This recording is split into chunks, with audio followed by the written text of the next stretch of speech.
그리고 마지막으로 말씀드린 건 코로나19 이태원 클럽 위치주점 기지구 사건인데, 이거는 저희가 이제 최근에 헌법소원 청구를 했어요. 최근에 그 기사에도 좀 났는데, 그분은 어떤 분이었냐면 이태원 클럽 근처에 해당 그 확진자 다녀왔다 난리가 났던 그 날에 근처, 클럽도 안 갔어요. 근처에 친구들 4명이랑 저녁 먹으러 간 거예요.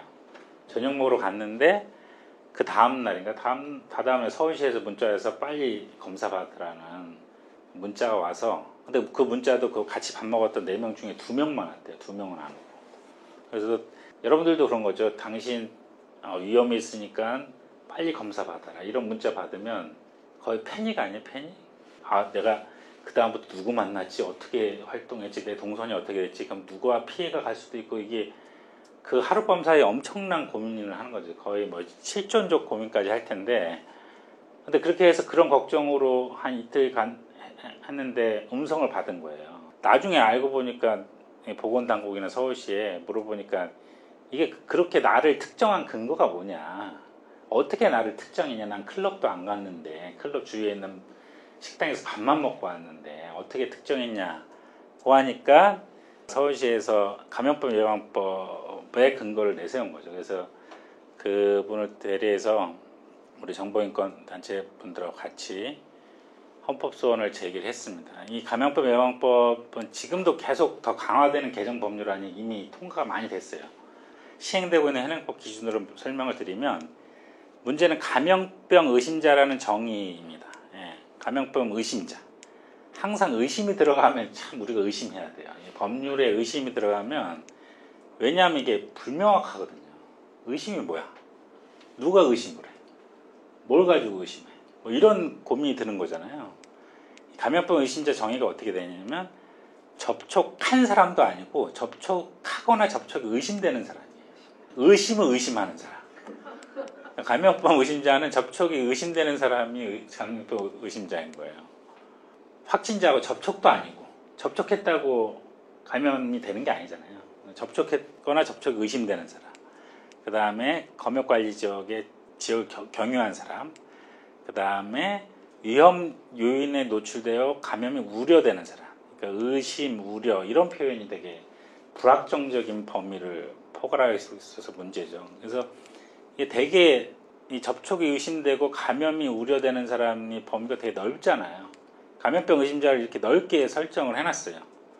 그런데 이 감염병 예방법에는 76조 2에 정보 제공 요청 및 정보 확인 등에 뭐라고 되어 있냐면, 뭐 법원이나 이런 뭐 전혀 절차 없이 보건복지부 장관이나 질병관리본부장이 감염 차단, 전파 차단을 위해서 관계 중앙행정기관의 장이나 지방자치단체의 장, 그 다음에 공공기관, 의료기관, 약국, 법인단체, 개인에 대해서 감염병 환자 등, 감염병 환자 등은 그럴 수 있다 쳐요. 그죠?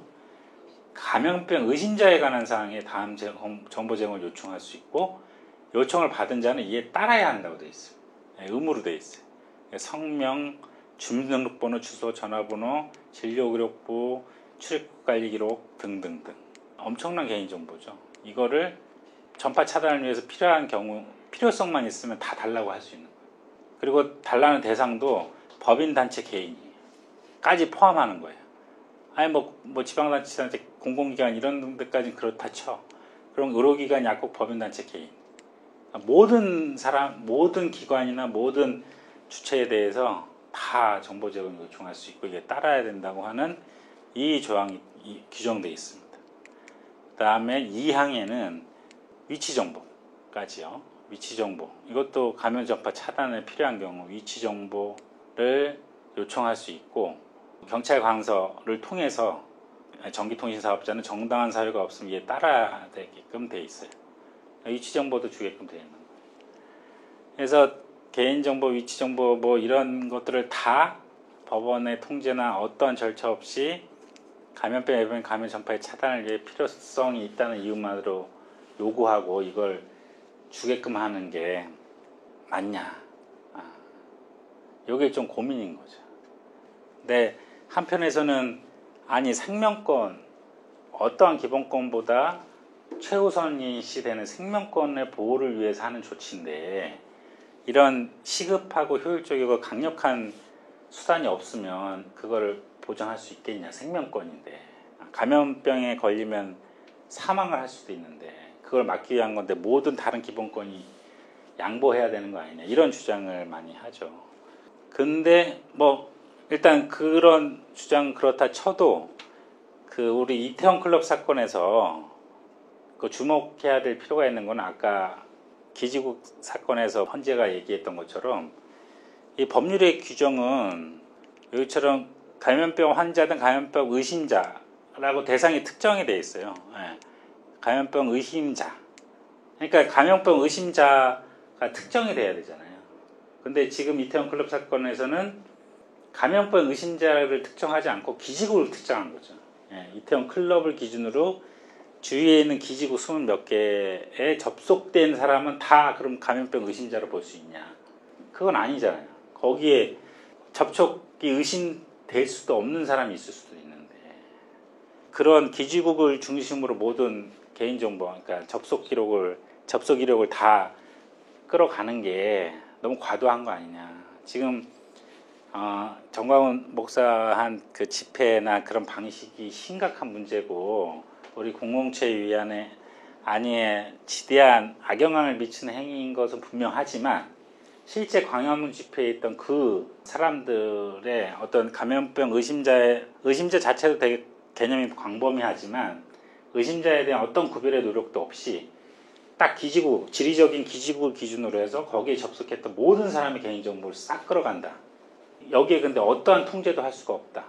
그 이후의 정보를 어떻게 폐기하고 관리하는지 전혀 확인되지 않는다. 이런 걸 그럼 방치해야 되냐? 이런 걸 좀 고민해야 됐다고 생각합니다. 특히 우리 정보인권 분야에 관심이 있는 사람들은 그래서 참 많이 고민이 돼요. 예, 많이 고민이 됩니다. 그런데 실제 그럼 그렇게 기지국 정보 접속일을 쫙 끌고 와서 다 검사했는데 실제 그 수단이 감염 전파 차단에 효과가 실효적이었냐? 이거에 대해서는 의문을 제기하는 의료인분들도 계세요. 실제 거의 없었을 거다라는 얘기가 많이 나옵니다. 근데 또 반면에 그 광화문 집회 관련해서는 뭐 어느 언론에서 나왔는데 그 공지사항이 그랬다는 거 아니에요. 휴대폰을 전원을 끄고 참여해라. 그건 예전에 학생운동이나 이런 진보운동 할 때 이른바 택 있죠. 택 잡아서 이렇게 어디서 동 뜨고 그럴 때 휴대폰 전원 끄고 모이자 뭐 이런 거였는데 그게 지금 거기서 근데 그걸 또 반대로 생각하면 거기 있는 사람들도 이 정보가 그런 과정을 통해서 수사기관 등에 수집된다는 위험은 아는 거죠. 그게 왜곡돼 있어서 문제이지만 그래서 지금 이거에 대해서 헌법소원 심판 청구를 해서 지금 아직 뭐 피청구인 쪽에서 답변서는 제출을 하진 않고 있는데 지켜봐야 될 것 같습니다. 근데 코로나 상황이 많이들 예상하는 것처럼 쉽게 끝나지 않을 것 같아서 판단이 제대로 나올지는 모르겠네요. 그래서 이제 테러방지법으로 넘어가면